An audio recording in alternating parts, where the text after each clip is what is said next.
Good afternoon, folks. Welcome to the next edition of our TiE Mumbai webinars. And today, again, we have a great set of entrepreneurs and their investor in the form of Rajesh Sehgal. I think we are into the week 6 of lockdown, and we've had enough of Gyan sessions of people telling you all to be brave and stuff like that. From here on, this week on, we start with all the practical stuff on how we're going to start reshaping and redoing stuff. Uh, Here are three entrepreneurs today who are going to be talking to you about the pivots that they've done, how have they managed the situation, and what they're planning to do next. And to introduce them all, let me also introduce my board member, Rajesh Sehgal. He is the managing partner of Equanimity Ventures. He used to head the private equity practice for Franklin Templeton in India for almost 20 years. He comes from that rich experience, and he's one of the cool dudes that you'll ever find on the street. And he cuts checks without any problem. So you just need to reach out to him. Over to you, Rajesh. Thanks, Naveen. Thanks for your kind words. Hello, everybody. I think first of all, let me thank all of you who've joined. Time is very precious nowadays, and I've got so much feedback across, profile of people that how do you survive all these webinars? So I think despite all of that, if you have the strength and the courage to be on this webinar, I can assure you that me, along with our three founders of businesses, successful people, all of them, will be able to add value to whatever it is that you are doing, otherwise. So I think, as Naveen said in the introduction, enough has been said about the situation today. We all know the situation we are in. I think most of us are also got now very comfortable with this work from home, despite all the challenges it throws up. Trust me when I say I wash utensils as well. So, we can all be VCs and founders and all of that in the daytime. And then there's a whole new dimension that this work from home brings to all of us. So, in these unprecedented times, in fact, I was reading somewhere that the word unprecedented has been used an unprecedented number of times in the last few weeks. So in these times, most founders, most businesses, most investors have had their fair share of challenges. I think it's not been too long. 5 to 6 weeks is not too long a time, but I think it's time enough for a lot of investors, businesses, founders to have experiences that can be shared, and that will be mutually beneficial for all of us on this call. So as I'm not going to take too much time. My role here is mostly to bring you insights from founders of the three businesses that Equanimity has invested in. I'm very proud to say these are all three of them are our portfolio companies who despite all the challenges, and I can assure you there have been lots of challenges, despite all the challenges have really proved that they are not just survivors, but these are all folks that have thrived in this environment. So without much ado, let me invite Naiyya first. Ladies first. Over to you, Naiyya. Just a brief introduction about you, about BabyChakra, the company.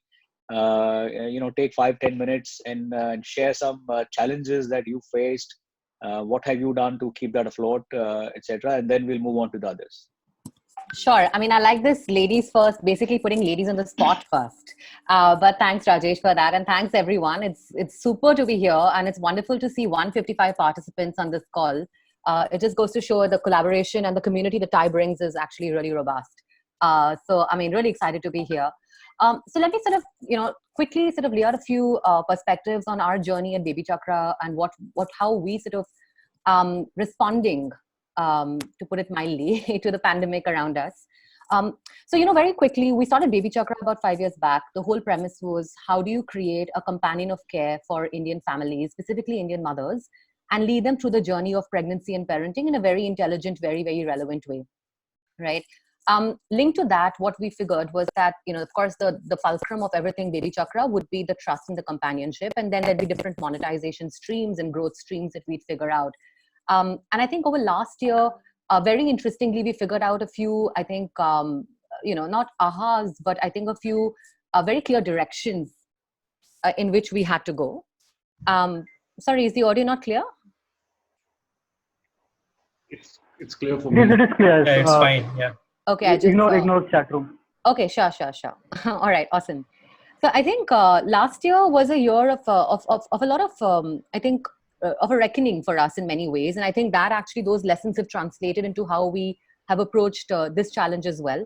Last year was a year where we discovered that on BabyChakra there were two ways we could go down. Right, one could have been to build a platform that was focused on just user growth, user numbers, bringing in the Bharat user, and really sort of going down that journey and being a company in a platform that was focused mainly on sort of the user growth story being the story that set us apart and was distinctive to us.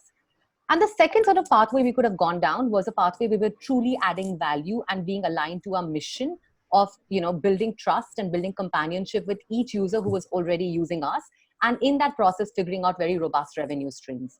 Right. So frankly, very interestingly and very, very serendipitously, last year itself set the tone for the agility and the pivots and sort of the way we thought about our journey going forward. Because last year itself, we actually started rationalizing a lot of the streams that were just focused on user growth as an outcome metric, and focused on where were we really seeing sticky user engagement, user value generation, as well as where were we seeing revenue streams built out very, very robustly and from a very strong, I think, growth perspective there. Right. Now, to cut a long story short, what does it mean for us today? Right. So the pandemic is upon us. We are based in Mumbai. Maharashtra is not showing any signs of easing up. And I think, frankly, the world is going through this crisis together and this reckoning together. Right. So there are two things that we've done to meet the pandemic as sort of from a united front from the BabyChakra side. The first is a rationalization of resources, both on cost as well as in terms of how we think about our team time. Right? Because as a young venture, as a startup, these are the two most critical resources you have: the cash available to you, the cost that you have, and therefore the cost that you sort of incur on a monthly basis, on a daily basis, as well as where is the team spending most of their time, right? So I think two or three things we've done, which we did fairly early, was that number one, we started a work from home process much earlier than even when the lockdown was announced, because we realized that safety of the team could not be compromised no matter what. Right. So even before Maharashtra and before the national lockdown was announced, we actually took a proactive step as a team and as a company to really set our work from home processes. So it took a week to actually figure out, what our daily check-ins, our daily candor on sort of measuring ourselves individually at each team member level to outcomes would be. And at the sort of the leadership team level, how would we really measure whether the company was progressing to the goals or not? And therefore, the process of communication, the process of metric setting, the process of sort of team, sort of even morale setting, etc. All those processes were set up when we were physically in place. And we went into lockdown mode much earlier than the national government and the Maharashtra government actually mandated us to. And so we were fortunately a little better prepared than we would normally have been if it had just come as a bolt from the blue for us. The second thing we said was, okay, in rationalizing of our costs and of our team time as well, one thing we realized is, we are in at the heart of it a technology company, right? And if we don't know how to make work from home and make technology work for us, right, then who will? So, just to tell you guys, we've actually given a notice to a landlord. So we will no longer have a physical office going forward at BabyChakra. We're actively now looking at co-working spaces because our prediction is for the next 8 to 9 months, easily, there will be sort of batches in which our team can actually attend office as we know it, right? And in those batches, whether the existing office space that we had really merits being there today was a question that we addressed about a month back and took the decision to actually, serve a notice to our landlords and say we're no longer continuing with the office space going forward.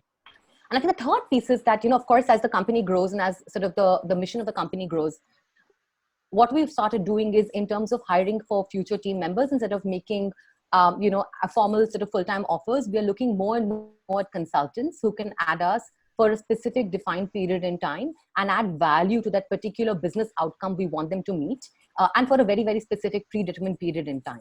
Right. So I think these are the three things we've done in terms of very specific costs as well as the team productivity and rationalization over the last couple of weeks itself. I think just one last thought here is that, as a company, and I'd mentioned and I alluded to this a fair bit, there were two big streams we picked up over the last year, right? One was that we realized that we could create a lot of value as a company in coming forward with our own range of products, right? Because we realized that we were building a very trust-based relationship with our audience. The BabyChakra brand was synonymous to trust in the whole parenting pregnancy space and with families in general. So we launched our own product range. Interestingly, the decision we took there has held us in good stead, which is that we've we went with an inventory financing route where we weren't holding the books, in our books, the cost of the inventory or the cost of the warehousing, right? That we had to incur to actually make this project a reality. I think that's held us in very good stead, because in the last sort of month and a half, while we've seen very strong sales, given that we are a health, hygiene, a wellness focused product range. That said, I think the logistics and the warehousing disruptions have ensured that those losses or those disruptions, those bumps, are not something that reflect in the books of BabyChakra, but more in terms of something that, in a future in a future obligation, we make good the financier who's working with us on this aspect. And I think the second piece is, again, last year we said doctors build a lot of trust to the platform, right? So we actually tied up over the last year and a half with about 1,800 pediatricians and gynacs. In fact, we're the exclusive digital partner to the ISPAT, which is the second largest association on pediatrics and prenatal therapies in India. And going forward in how we grow out the doctor base and how do we really ensure doctors find benefit from the platform, we're doing through a bunch of other collaborations. We're actually in the midst of a very large collaboration with a very large pharmaceutical company in getting their doctors onto the BabyChakra platform as well. So, I mean, just to sort of summarize, I think in every, whether it be the input in terms of the cost and the team time that we are looking at and the rationalization therein, or in terms of moving to a growth focus, which is critical. As a company, you can't stop growing, because then that leads to frustration, even internally as a very aspirational team, right? Ambitious team. Even in our growth focus, we've leveraged on partnerships and collaborations, and we've leveraged on what we think are hopefully smarter ways of growing in the midst of a lot of uncertainties that this pandemic is going to bring upon us. Excellent, Naiyya. That's very insightful, and I like it for the granularity that you bring in when you share your experiences. We will touch upon a few of the areas that you mentioned in terms of how we're looking at all your costs as a variable cost today, doing away with your office,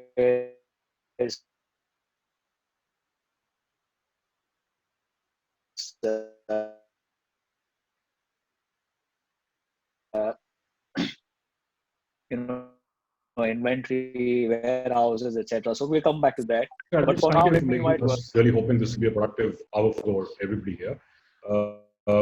So our business is essentially to take grocery products to the grocery stores. So it's very simple B2B e-commerce product, which essentially means the stores that sell things of daily need and essentials. They can look at our app, see the products that we have available, look at the pricing, see if they want to order some for their inventory, make the order, and we deliver it the next day. So we run warehouses, we run supply chain. We were a marketplace company till 30th of April. Effective 1st May, we become an inventory-driven model.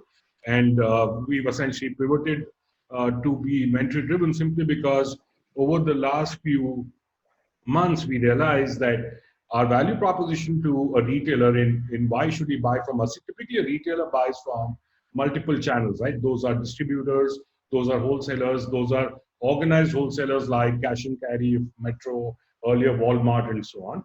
And what the retailer is always looking at is to see how he could get the inventory that he wants or needs to run or serve his customers in a more convenient way, in a more price effective way, in a more reliable way. So our value proposition to our customers is exactly that. We want to make it convenient for him to source. We want him to access lower prices, and we want him to be rest assured that if he orders on a platform on a guaranteed D+2 basis, which is day after tomorrow, start looking at that value proposition, you realize in a marketplace model, you might not always be able to make it very convenient for your customers, because in a marketplace model, you have sellers who might or might not have the inventory that your customers want to buy that day. So we want to have a much more superior control over the convenience aspect.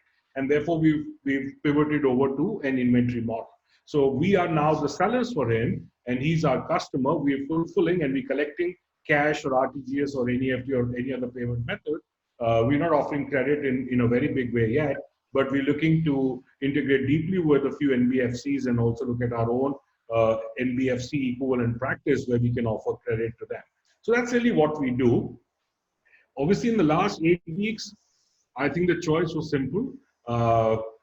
what we wanted to do was arrange our priorities, right? And we've got a bunch of passionate people spread across the country. We have operations in Chandigarh, Delhi, Bombay, Bangalore, Chennai. And we said, well, this is really the time to serve the nation and to continue to do the business, right? And we said what we will do is, given that there is going to be impact on livelihoods in a shutdown, and there is going to be disruption of supply chain of distributors who typically distribute for manufacturers, we will take on that job, but we will not earn any money in this space. Our first priority is going to be to serve our customers and make a very wide assortment available to as many retailers as we can. Now, that was a very conscious decision because, it's not like we are EBITDA positive, right? We do burn capital, but we wanted to get a moral compass right to say, what really is the priority right now? Is it the Indian consumer and our customer who's the store, or should we, and you remember in the initial few days, people were hoarding supplies, right? So you could sell as much as you want. In fact, if there was any problem in our business, it was to be able to source. So we made some very principled decisions in the last 8 weeks. The first one was that, which was we will make it available to our customers as cheap as we can, entire range of inventory that we can source. So that was really how we reacted first. And that India first actually creates a lot of, a lot of positivity in the team, because the focus shift from a very small inward-looking P&L, revenue, GMV, vanity metrics to saying, how am I standing by my country, right? So I think that has evolved a culture inside which is a lot more passionate, a lot deeper than it ever was. So we take really good pride in that. And I'm happy to confirm that till date, we have absolutely not made any contribution margin on any sales we've done in the last 8 weeks. Now, these decisions sound like very individual decision, but let me tell you, we've got a bunch of investors, Rajesh Sehgal and a few others, who have actually rendered their support in the company making right choices, right? We've actually scheduled and get on to a weekly call with our investors to say, listen guys, this is where we are. This is what we're doing. This is how we see the next week looks like.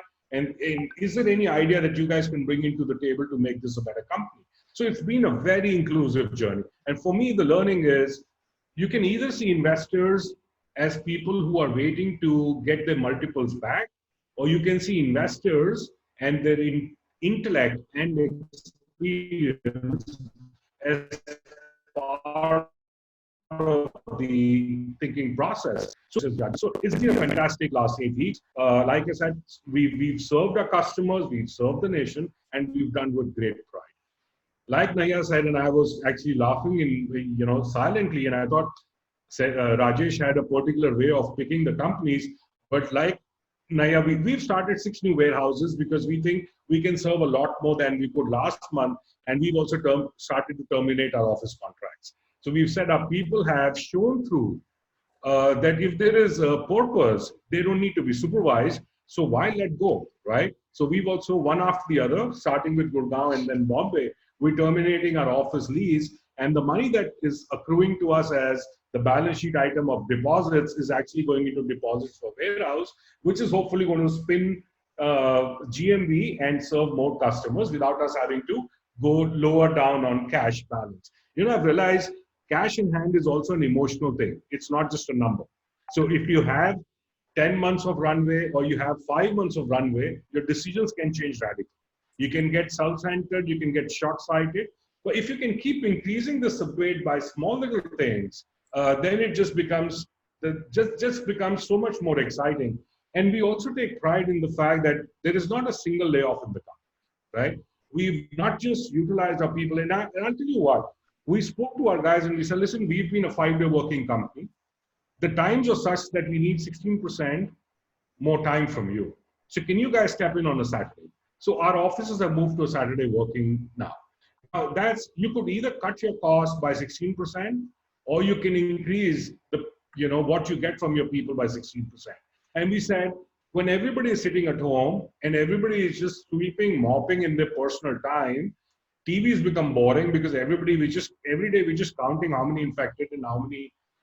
So why not just work one more day? And we've also cancelled all holidays in this period, and we've gone and clubbed those with festivals in the later part of the year, saying at least enjoy your time off. So I think there's been so much contribution by the company on a voluntary basis that it's just been inspiring for me. I don't think in the 20 years of my work experience, 14 years with HUL and then 9 years with Fieldworks, this is the first time I felt that the teams have been more inspiring than I have been as a leader. Yeah. I mean, I say that with great humility. I think people expect the leaders to lead their teams through crisis. We see a company where the teams are leading the company in a crisis. And I'm just kind of absolutely amazed at what they've delivered. So we're working harder. We're reallocating capital, moving it out of unproductive assets into productive assets like warehouse deposits. We are driving the customer service requirements by flipping the model from a marketplace to in-source model. We continue to not make money at contribution margin. We're recovering up direct cost only because we think it's time to serve the nation and the customers more than time to make money. And let's save the cost wherever else we can in an unproductive way. What else are we doing? I mean, I think we're just kind of doing a little bit of story over LinkedIn. We are reaching out to as many people as we can. We're giving them ideas on what we started is cook it yourself stories. We're saying how you could make dry bhel, how you could make momos, how you could make chow mein, and all the ingredients are available at your next door store. So we're encouraging people to social shop, not individual shop, maintain social distancing, go out much less often.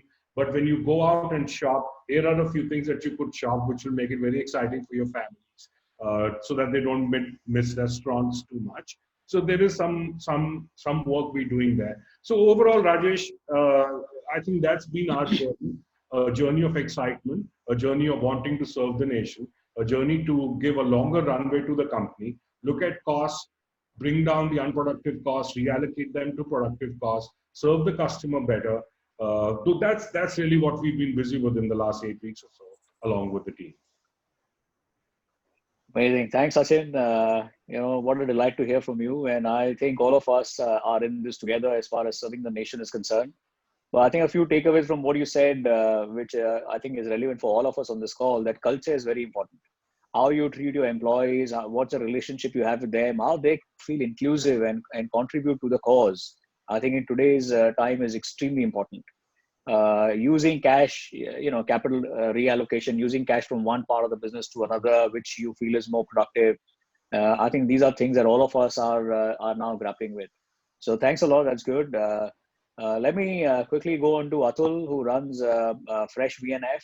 So we've heard parenting and BabyChakra platform. We've heard groceries and how that business is changing in these times. Let's hear from Atul about fresh fruits and vegetables, which all of us are consuming in hordes nowadays. Atul, on to you. Thanks, Rajesh. Thanks a lot for that. And thanks, Naiyya and Sachin. I mean, your thoughts has been remarkable. It seems that we are all in the same mold because that's the way I think Rajesh selects. So our thought process is pretty similar that way. Still, I'll go into detail about what we are doing and the pivots that we have done in last 2 months. I think that has been very interesting time and challenging time for both, I think all of us actually. So before I get into detail, some background. So we started this company called VNF Ideas almost 1.5 to 2 years back. Our goal was to provide safe food to all kitchens. And when I say all kitchens, broadly there are two types. One is institutional kitchens, which is like a cloud kitchen or caterers and all those. And then home kitchen, like all of us consume fruits and vegetables. So we used to provide to institutional kitchens through our brand FreshVnF and to home kitchens through our brand Frazo. 2 months back, I mean, just before this lockdown, the percentage of institutional kitchen used to be 80% and home kitchen used to be 20%. As we talk, then that number is reversed. I mean, right now we are doing almost 80-85% to home kitchen and hardly 10-15% in institutional kitchens. Most of it has been obviously, because we didn't have a choice, and at the same time we had to work our way out. I mean, I'll be very candid on that. We didn't plan it this way. I mean, we didn't plan that when we were in March, that in May we will have 85% of retail revenue. That was not the plan. But suddenly one day you come to know that all the malls are closed, so 50% of your business is gone. After a week, you come to know that all the restaurants are closed, so another 30% of business is gone. So what we are doing in a week, you are doing maybe 10-15% of the business in B2B, right? And so we had to have get along and make sure that we survive. And luckily for us, we had this home kitchen segment, and we had our background work done. So I think that was something that we had as a platform ready. And as and when the demand started pouring in for home kitchen, we were able to live it to up, and we were able to scale it up. That actually helped. So but meanwhile, we had a lot of struggles. I mean, we didn't know how to serve at such a large volume to home kitchen. We had problems in delivery. We had problems in supply chain.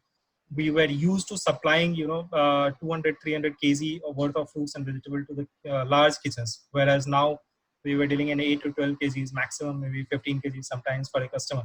And therefore the entire delivery chain, the entire supply chain has to be rearranged. And we had a lot of a struggle. In fact, just before the lockdown, when the demand was pretty high, we had to cancel almost 60 orders for our customer, and we got really bad review on our app store and everywhere. But I think that's when the team came up, and that has been key learning for us as a team, as well as for me and as an individual, that if you throw problems, very well defined problems at the team, they come up with a solution. So for me, that was the biggest learning. So what we did is, as a team, we get down, we saw that one part of the business is significantly gone. So what do we do now? We just have this one choice, that since the volume is coming up higher in the other part of the business, let's change the processes, let's change the supply chain, let's also change the way we are dealing with our consumers, and we have to do it in pretty short time.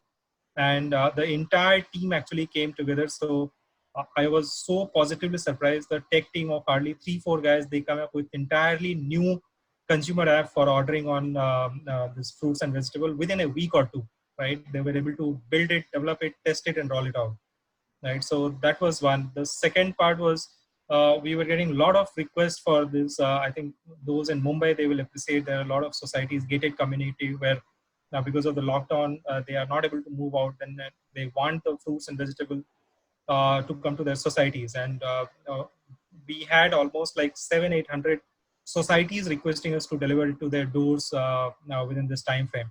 And we had no supply chain, no way to take their orders. Again, I think the team came together, and they built the process to take the orders. They built the supply chain to ensure that the materials are delivered, and they came up really well during these times. So most important learning for me has been like, define a problem, give it to the team, and most likely they will come up with the best solution, right? So that has been there. And the second thing is, while we are going for this pivot where your business is just flipped, it's extremely important to communicate. So I think almost every day for 1.5 hours, I talk to all the people, in the core team, and then preferably at least, 2 teams all together in a day to make sure that we are all aligned. We are able to communicate to each other, and making sure that we are able to iterate very fast, because that's the only way to survive when things are changing so fast. I mean, last 1 month, you don't know what will happen tomorrow. I mean, we had days when suddenly one portion of the Mumbai is shut, and then you don't know what to do. We also had days when our warehouse was closed, and then we had to figure out how do we manage our supply chain. And in times like these, when the teams are communicating very well, it's almost like a war room. Actually, we literally have created a WhatsApp group named War Room, where we have all these guys, and they put their problems, and then as a team we try to solve it. And that has helped us really well. I mean, we have been able to iterate fast. We have been able to serve our customers well. And in terms of numbers also, it's reflecting. So as I said earlier, also the numbers are flipped. we are doing almost 80-85% of retail business compared to it was more of large institutional business earlier. uh, we have grown actually. So I think from our peak, we got down to almost 20% of our business, and last 1 month, because of the team's effort, we have been able to again, not only regain our strength, but go much beyond. We have grown almost 7x from where we were almost a month earlier, right? That's the kind of growth we have seen. Also, I think as Naiyya suggested, we have just two constraints. One is cash, and another is the time that everyone or each one of the team member have. And therefore, we have to be ruthless in our focus, both in terms of how we are utilizing cash and how we are devoting team's time, right? And therefore, one thing that really helped us as a team was this instead of maybe weekly or monthly budgeting and seeing the financials and seeing the cost structure, we brought it down to daily basis, right? So we now do it on daily basis. Daily, every day we see where we are spending, where the money is going. And believe me, the moment you start seeing it, you'll also see the avenues to, or the things which is not in focus, and you can reduce those costs, not only for cash, but for time of the team members also. And for that, we have that meetings. Almost all the core team members, we meet every day, at least for 15-20 minutes or half an hour or larger if required. So these two things have helped us a lot. And because of this, fortunately, we have also become operationally profitable now, actually. So that's a big change, which maybe if you would have asked 2 months back, I don't think we would have even thought about it, that in next 2 months we'll become operationally profitable, right? So a lot of positive changes there. But again, it's just because you have to be very, very thorough with the time and the cash that you have, very focused on where they are getting spent. And the second piece is communication. I mean, the teams given their responsibility and given freedom to make decisions. Uh, otherwise, you will not be able to move on. I mean, just imagine where at all levels, whether it is over warehouse. And in fact, for us, it's even longer. It's fruits and vegetables, the perishable supply chain, right? So anything that you are not able to sell today is gone. I mean, that's complete wastage. So we have to buy it from farmers. We have to bring it to our warehouse and ensure that demand is almost as much as we have bought. We have to disperse it within the channel. Now, if in such a perishable community, if the team on the ground is not able to take decisions, then it's very difficult. So we have set a framework, we have set up processes, but at the same time, we have empowered them to take the decisions, and that they also enjoy, they feel participated, and their contribution has been superb. And I think only because of that, that we are able to not only regain where we were in March, but grow on top of that, and at the same time profitably. So that has been broadly the experience, Rajesh. I mean, I'd be more than happy to share in detail, but this is what it has been. Excellent, excellent, Atul. Thanks. I think you're echoing similar thoughts to what the other two people have said. But quickly for the audience, I think we've done with our 5-10 minutes of introduction and what we do, what we've done as founders and investors. If you have any specific questions for any one of these founders, please use the chat window, send us those questions, and I'll make sure they get answered. And till I get some questions, I think just one comment here is one thing was very common across all three of you, and that very simply is evolution, right? So for example, Atul has evolved from, his whole sales mix has changed from B2B to B2C. It's a big change for any business to handle. Similarly, Sachin has, his business has evolved from being a marketplace to now an inventory-led model. It's a big change. These are not small changes. For Naiyya, it's been again a big change because from getting doctors on board and having parenting conversations and a platform, she's now focusing more on the e-commerce part of it and how it has to be looked at as a variable cost everything, no inventory, no warehouse, no thing, etc. So it's a big change all three of you have seen. Let me invite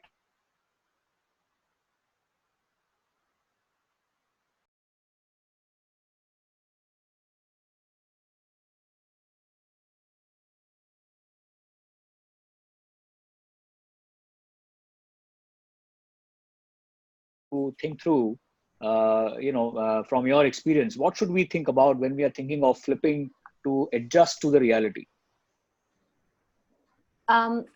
So since I'm going first, I think two or three. I mean, so let me sort of step back a little bit, right? As entrepreneurs, I think we are eternal optimists, right? We set out to build something where nothing exists.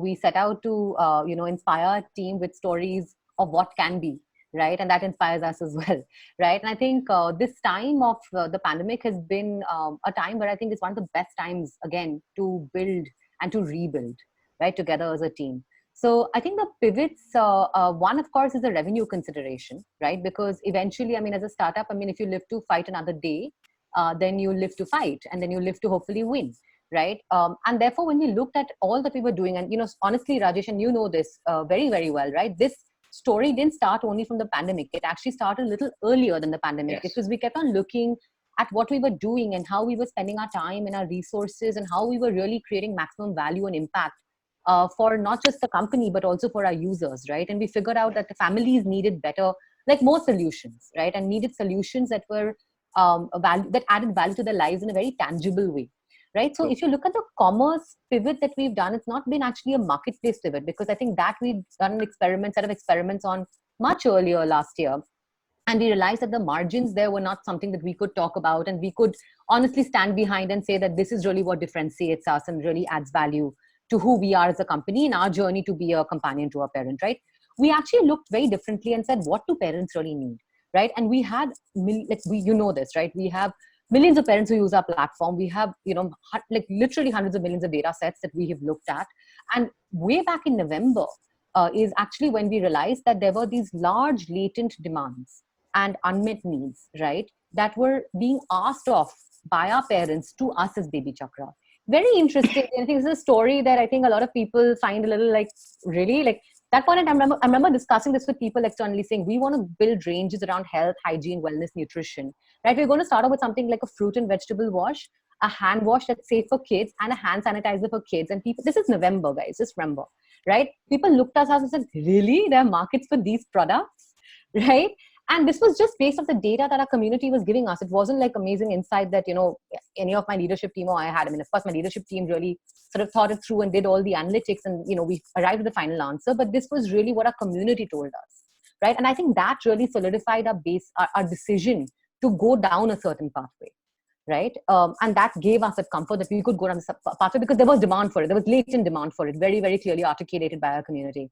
So we actually set out to build it accordingly based on what our users were telling us. And of course, I think today you have a paradigm where, frankly, I mean, and I say this a lot, right? The frontline worker for each family is the mother, right? And she's the one who's making all the choices around health, wellness, nutrition, hygiene, and all the product choices around that. The discretionary spends have all sort of eroded, but whatever people are spending and even looking at essentials are products around health, wellness, hygiene, nutrition, right? As families as well. So, we have a place in the pocket for every Indian family that is there today, right, in the country.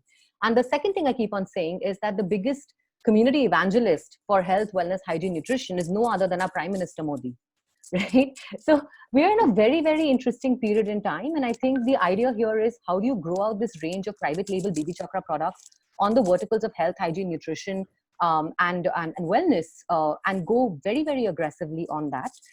Also figure out, of course, like as you go through and navigate through the bumps on the logistics and the warehousing, which are very, very sizable bumps, by the way. So, just to put it in some sort of perspective, we've also had to figure out ways of distribution, right? Which were, perhaps more opportunistic, but have shown us some ways in which you can at least keep sort of the revenues coming in and distribution going, right? And very interestingly, I think a little different from what Atul experienced, we actually found some basic product market fit in a B2B sale sort of bulk order paradigm, right? Which is very interesting because, with B2C, what we found was that, because last mile logistics was disrupted in multiple ways, right? So we actually said, okay, so where are the watering holes of our families, right? We discovered preschools were one, societies were the other, right? Corporates are the other, right? So we actually took our offerings to these sort of watering holes. And I think that's where we found some initial product market fit, which we are looking to scale further.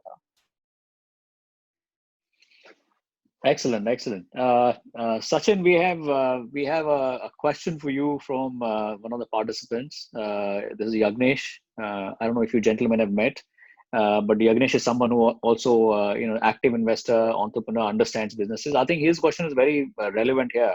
He says if you move from marketplace to an inventory-led model, that would require obviously your cash getting stuck in working capital. So how have you thought about it? What's the what were your parameters for decision making here when you move from your earlier model to from a marketplace model to an inventory led model?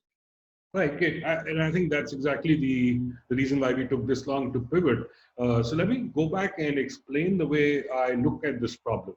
You see, traditionally, the supply chain for grocery and consumer goods, and so let me define what I mean. It's actually the portfolio that Atul does not handle, which is we don't deal with perishables at all, right? So it's all about staples, which is rice and oil and edible fats on one side. And then there are consumer goods that, companies like Nestle, PepsiCo, Unilever, Procter & Gamble make.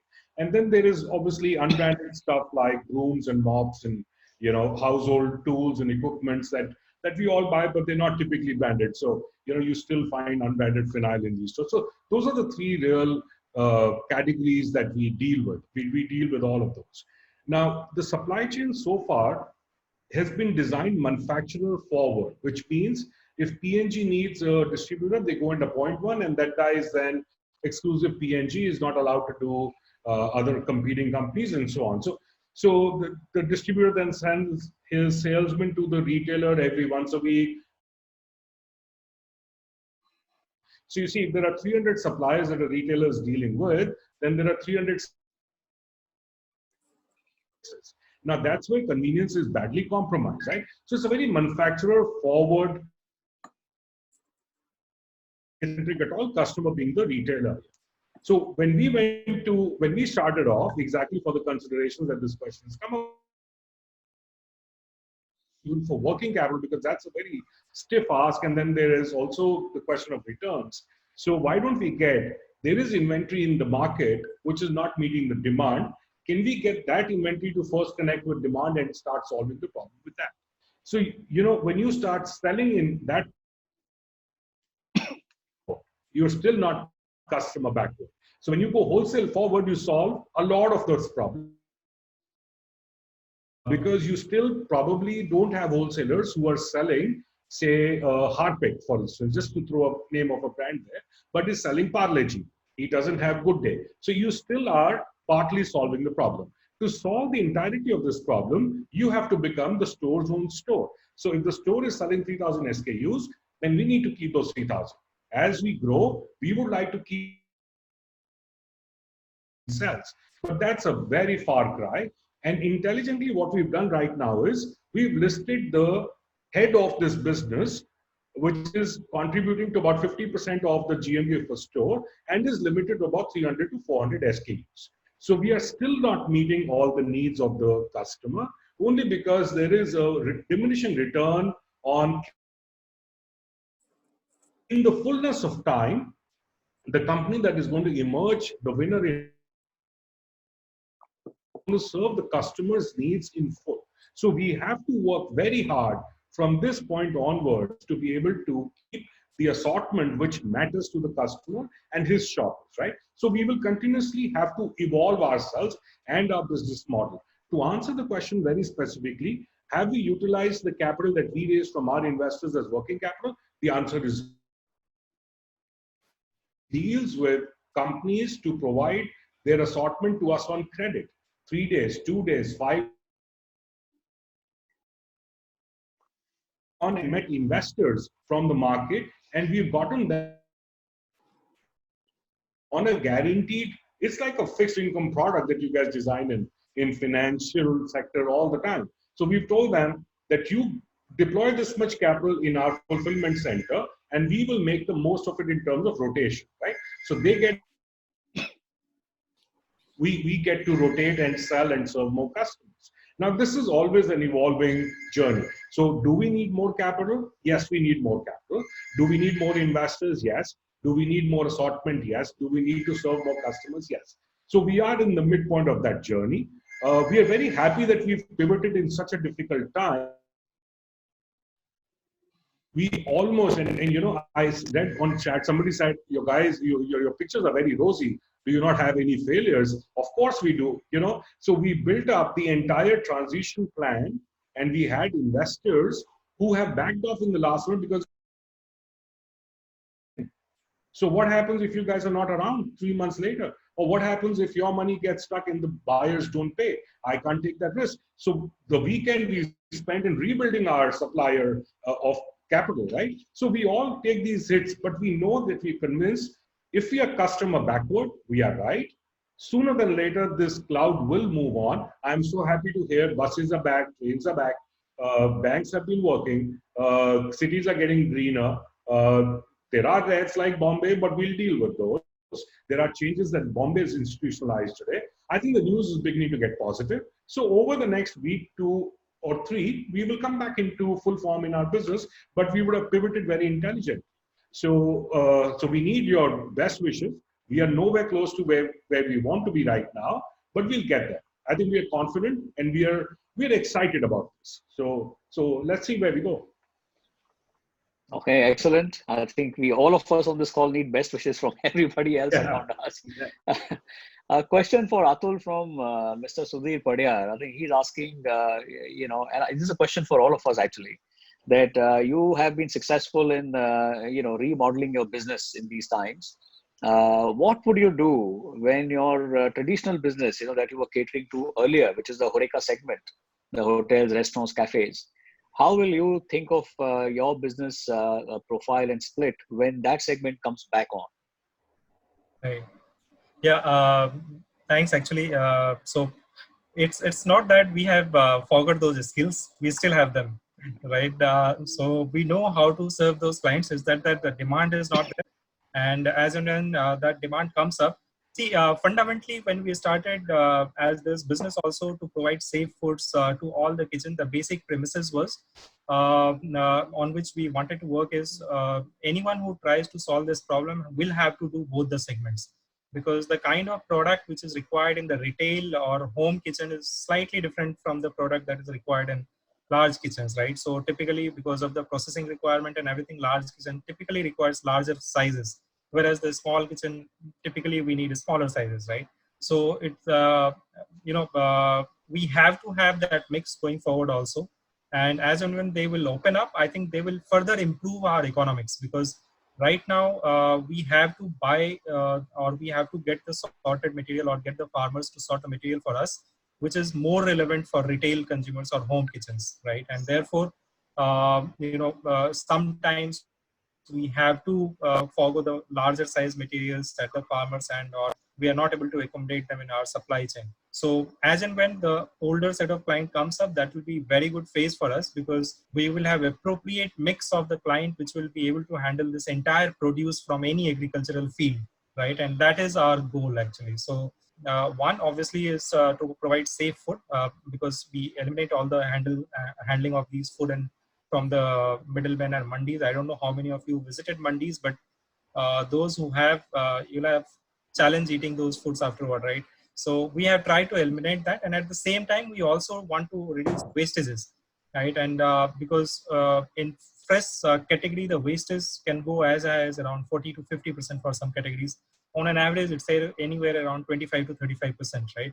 And that's there because typically the supply does not have both kind of client, which is large institutional clients, which requires larger size of material, and the retail clients. So as and when they come back, I think that will be like even better situation for us, because we will have right mix of the client. We will be able to handle the entire produce that comes out from the field, and that will be very helpful to us, further helping our system. Yeah, excellent. So more business is always welcome, whether it's B2B or B2C. Right. I think we have one more, interesting question here, which is actually for all three of you. I would let Naiyya lead this one as well. It's about marketing and PR and essentially customer acquisition cost, right? So for all our businesses, there is money that we spend to get customers and more customers, especially when it's B2C. But in these times, when everybody's talking about cash conservation and don't how are you guys thinking, each of you, about your cash conversion cycle, your spend on customer acquisition? Are you doing away with it? Do you have new ideas for reducing customer acquisition costs? How are you thinking about the whole marketing and PR exercise? So, I mean, just to, again, be put on the spot first, thanks, Rajesh, for that. But I think it's an important question. It's a good question. And I think it depends completely from business to business, and even within businesses from like spend to spend, right? Because eventually, I mean, the way we look at all sort of expenses is like, what is broadly my either CAC LTV, or what is my return on advertising, like ROAS. So we look at, different metrics, and we say like, what are we really getting out of spending this, right?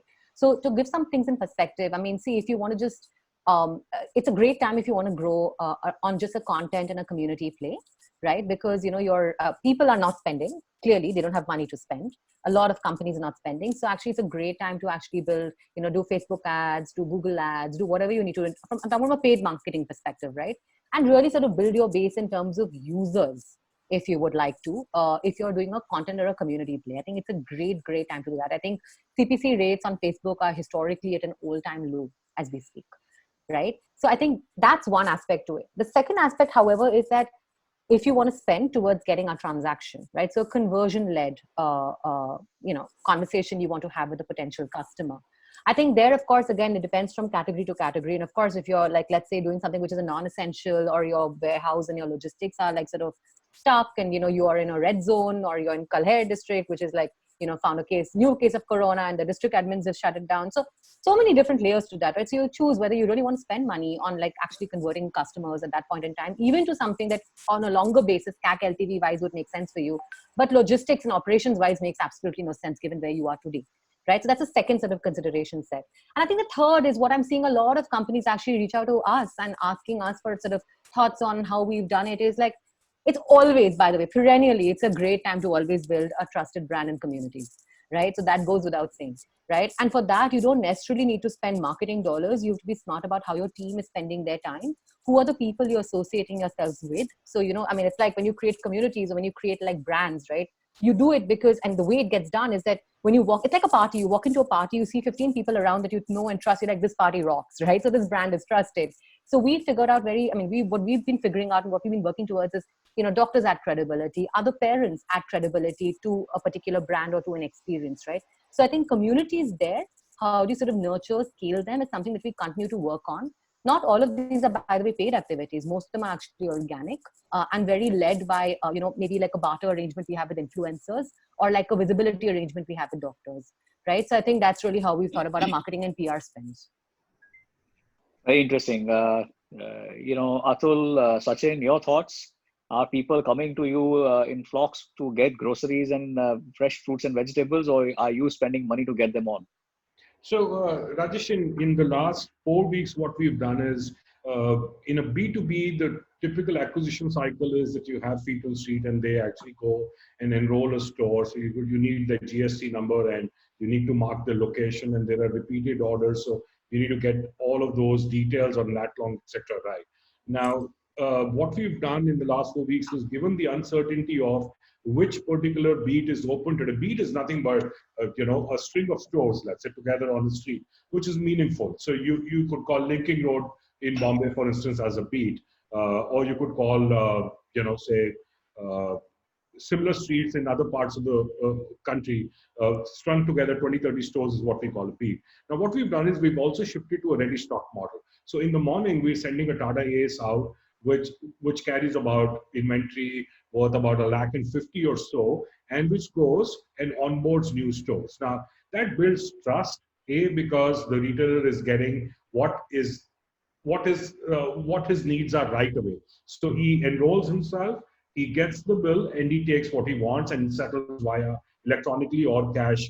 So it cuts down the fulfillment cycle, and that's what we need in today's times, right? People need stocks on priority because they're stocked out. So obviously the flip side is that you can't carry a large assortment. So we'll probably carry 4 or 5 SKUs, but those SKUs which matter to Indians right now, right?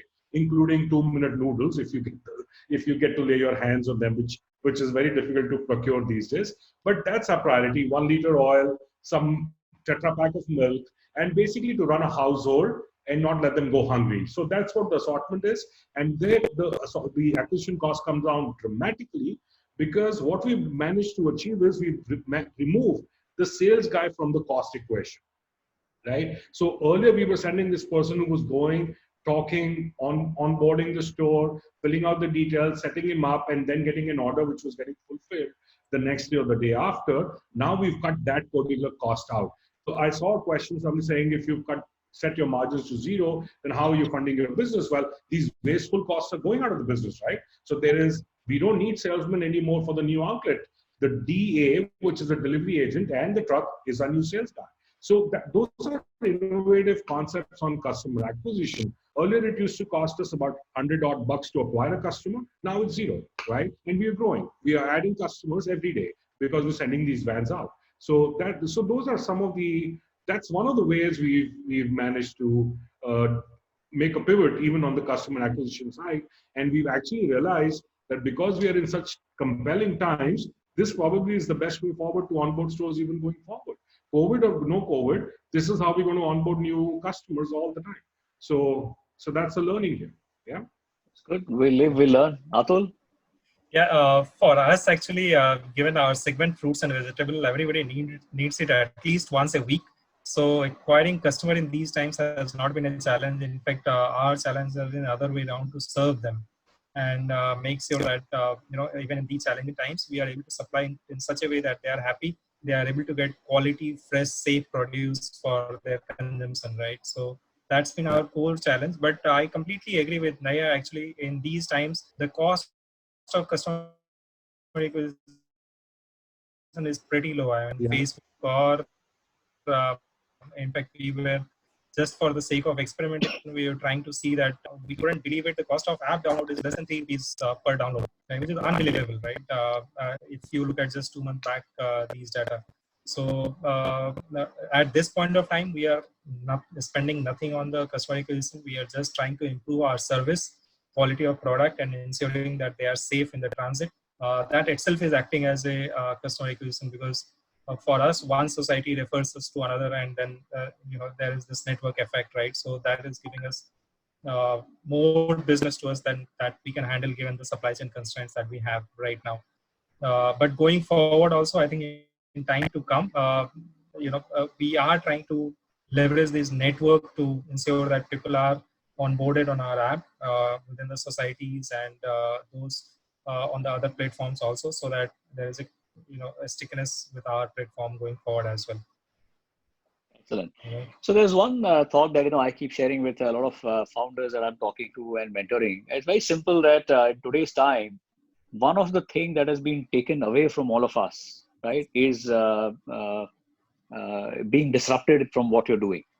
So there's a lot of bandwidth that we have, a lot of focus that we bring to whatever we are doing, because the number of distractions is just gone, right? Because I don't have to meet someone for lunch somewhere. I don't have a meeting where I have to travel for an hour. So a lot of time saved. And also when we are on this webinar, I'm sure everyone is focused on what's happening here, because there are not 10 things happening around us. We are no longer required to answer, colleagues' emails, etc., on an urgent basis.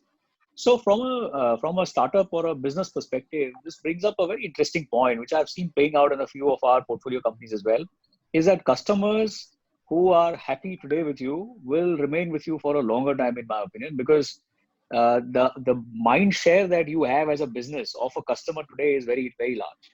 So for all these businesses, all the founders that we have here with their respective businesses, if we are doing a good job with our customers today, there's a huge opportunity in terms of increasing the level of stickiness with those customers. And that, I think, is a big opportunity. But I think we're running out of time. I think some closing comments are in order from each of you. Naiyya, I'm going to put you on the spot again. Just some closing thoughts that all of us on this call should keep in mind going forward for the next phase of our lives in terms of our businesses. Sure. So, I think to close, it's a challenging time. I think we all make it sound like, oh my God, we are like completely cruising and we are rocking it. None of that's all what we talk about on calls like this, to share that there is light at the end of this tunnel, right? And that, we can all together figure out the right way to get to the right outcomes for each of us and for our companies and our teams.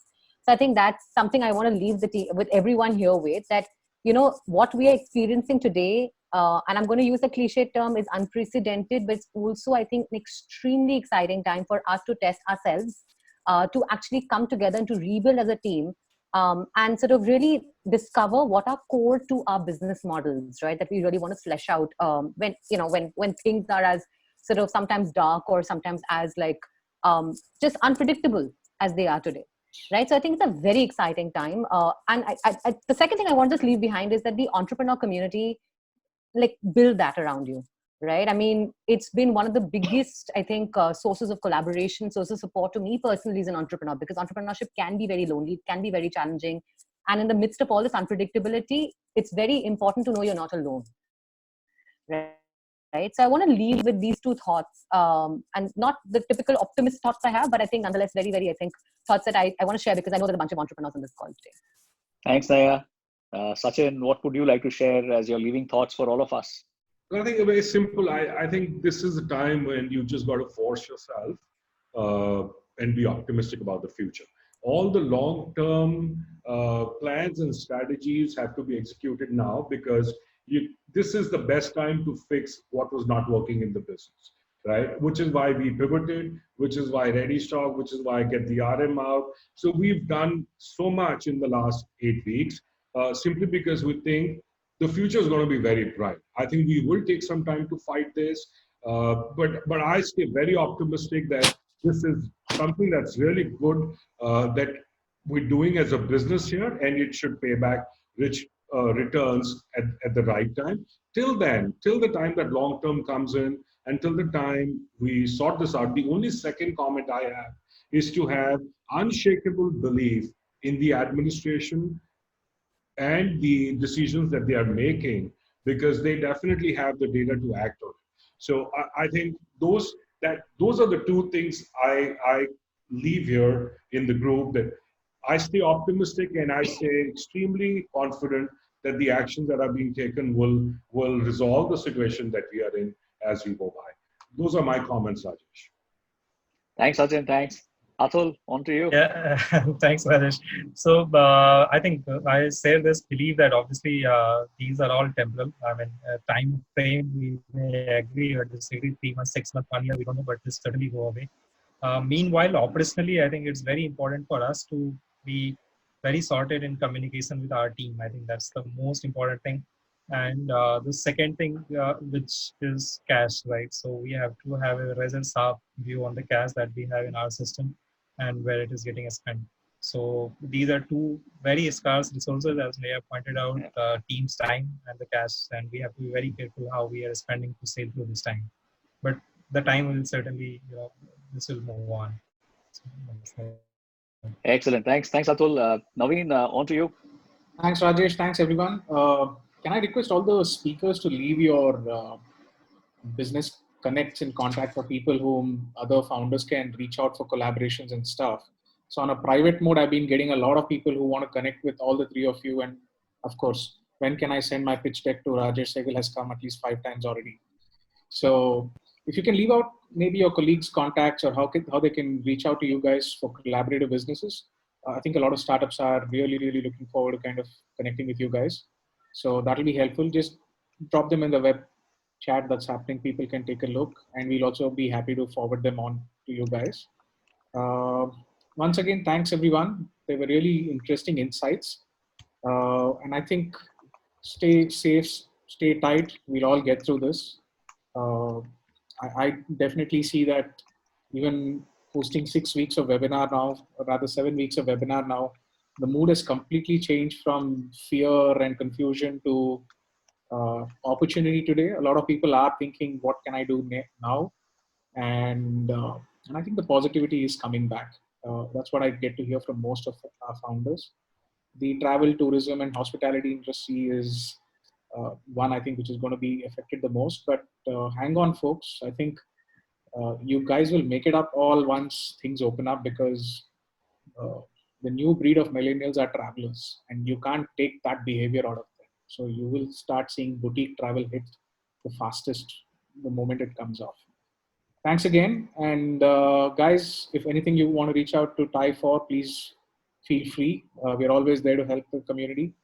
and and keep looking out for all the various webinars and programs. Encourage your teammates and your company folks also to see some of our webinars, because henceforth there'll be a lot of operational stuff that we're going to start discussing. So it's not necessarily only founders come. You may get your sales folks, your CFO folks, all your CXO folks, your HR folks to start coming and looking at how the lift up is going to happen and what strategies other founders are going to be doing for that.